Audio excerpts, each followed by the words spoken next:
ሰላም ጤና ይስጥልን ተመልካቾቻችን፣ ከጀነሬሽን ሚዲያ የሰዓቱን ዜና ይዘንላችሁ ቀርበናል። በቅድሚያም አርዕስተ ዜና። የመስከረም ወር ጭማሪ ክፍያ ላይ የተቆረጠው ግብር የተጋነነ ነው ሲሉ ሰራተኞች ተናገሩ። የጡረተኞች ደመወዝ ጭማሪ ሊደረግ እንደሚገባ ተገለጸ።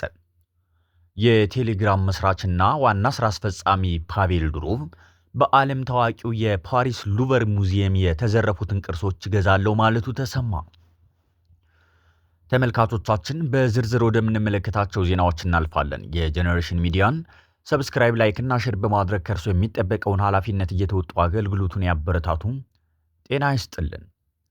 የመስከረም ወር ጭማሪ ክፍያ ላይ የተቆረጠው ግብር የተጋነነ ነው ሲሉ ሰራተኞች ተናገሩ።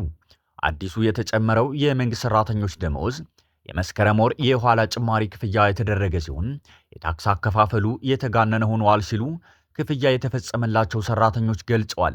በ2018 በተያዘው በጀት ዓመት ከመስከረም ወር ጀምሮ በተለያየ እርከኖች ላይ የመንግስት ሰራተኞች ደመወዝ ጭማሪ ተደርጎም እንደሚከፈል መገለጹ ይታወቃል።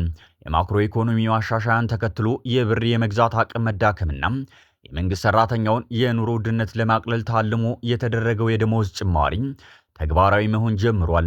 በተደረገው የደመወዝ ጭማሪ የመስከረም ወር ነባሩ ደመወዝ ቀደም ብሎ እንዲገባ የተደረገ ሲሆን ቀሪውና የተጨመረው እስከ ጥቅምት 15 ድረስ እንዲገባ በተሰጠው ትዕዛዝ መሰረት ለሰራተኛው ገቢ ተደርጓል።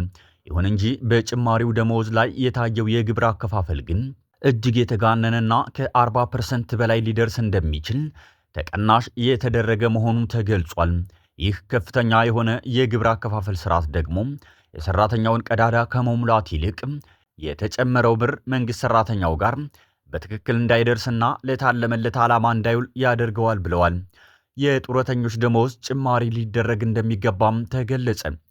በተለያዩ ሙያዎች ላይ ሀገራቸውን ሲያገለግሉ የነበሩ የሀገር ባለውለታዎች የደመወዝ ጭማሪው የጡረተኞችንም ክፍያ መጨመር እንዳለበት ለጀነሬሽን ሚዲያ ሐሳባቸውን የሰጡ አረጋውያን ተናግረዋል።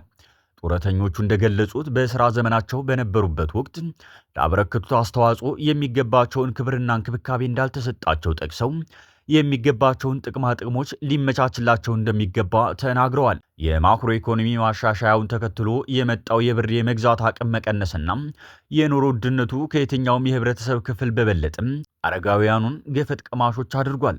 በመሆኑም እነዚህን አረጋውያንና የሀገር ባለውለታዎች መንከባከብና ልዩ ድጋፍ ሊደረግላቸው እንደሚገባ ተገልጿል። የቴሌግራም መስራችና ዋና ስራ አስፈጻሚ ፓቬል ዱሮቭ በዓለም ታዋቂው የፓሪስ ሉቨር ሙዚየም የተዘረፉትን ቅርሶች እገዛለሁ አለ። በዓለም ላይ ካሉ ታላላቅ ሙዚየሞች አንዱ የሆነውና በፈረንሳይ ፓሪስ የሚገኘው ሉቨር ሙዚየም ባልታወቁ ግለሰቦች ተዘርፎ በናፖሊዮን ዘመነ መንግስት የነበሩ ቅርሶች መወሰዳቸው ይታወቃል። ከ4 እስከ 7 ደቂቃ ብቻ እንደፈጀ በተገመተው በዚህ ዘረፋ ቁጥራቸው ለጊዜው ያልታወቀ ዘራፊዎች የጭነት መኪና ላይ የተገጠመ መሰላል በመጠቀም ወደ ሙዚየሙ ቅጥር ግቢ ከገቡ በኋላ 9 የሚደርሱ በፈረንሳይ ናፖሊዮን ዘመነ መንግስት የነበሩ ዋጋቸው የማይተመን ቅርሶችን መውሰዳቸው ተነግሯል። ለረጅም ጊዜ በተጠና ሁኔታ የተከናወነ እንደሆነ በተገመተው በዚህ ዘረፋ ዘራፊዎቹ ከእይታ ተሰውረው የሙዚየሙን መስኮት በመስበር ወንጀሉን ፈጽመዋል።